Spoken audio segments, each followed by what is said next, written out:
కడప జిల్లాలో సంచలనం రేపిన విద్యార్థిని హత్య కేసులో కీలక పరిణామం చోటు చేసుకుంది. కాజీపేట మండలం కె అగ్రహారానికి చెందిన విద్యార్థిని కీర్తనను కిరాతకంగా హత్య చేసిన కేసులో నిందితుడు వెంకటేష్ ను పోలీసులు అరెస్ట్ చేశారు.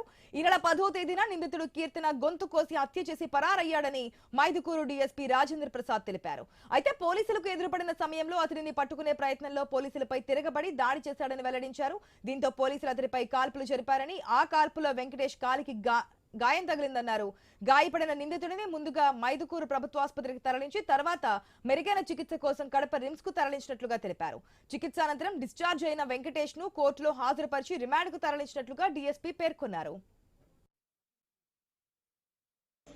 ఈ నెల 10వ తేదీన కాజీపేట మండలము కె అగ్రహారంలో రామకీర్తన అన్నటువంటి అమ్మాయికి ఒక ఆవుల వెంకటేష్ అన్నటువంటి వ్యక్తి గొంతు కోసి చంపినటువంటి కేసులో అతను పోలీసు అదుపులోకి తీసుకున్నప్పుడు అతను పారిపోగా రాత్రి సెర్చ్ పార్టీస్ వెతుకుతుండగా కాజీపేట సిఐ గారికి తటస్థపడినప్పుడు అతను ఒక పోలీసు మీద దాడి చేసి తప్పించుకోవడానికి ప్రయత్నించే కాలంలో అతనికి పోలీసులు కాల్పులు జరపడం జరిగింది. గాల్లోకి 2 కాల్పులు జరిపి కింద ఒక కాల్పు జరిపితే ఒకటి కాలుకి ఇంజూరీ అయింది. అతన్ని తీసుకువచ్చి హాస్పిటల్లో మన మైదుకూరు హాస్పిటల్లో ఫస్ట్ ఎయిడ్ చేయించేసి రిమ్స్లో చేర్పించడం జరిగింది.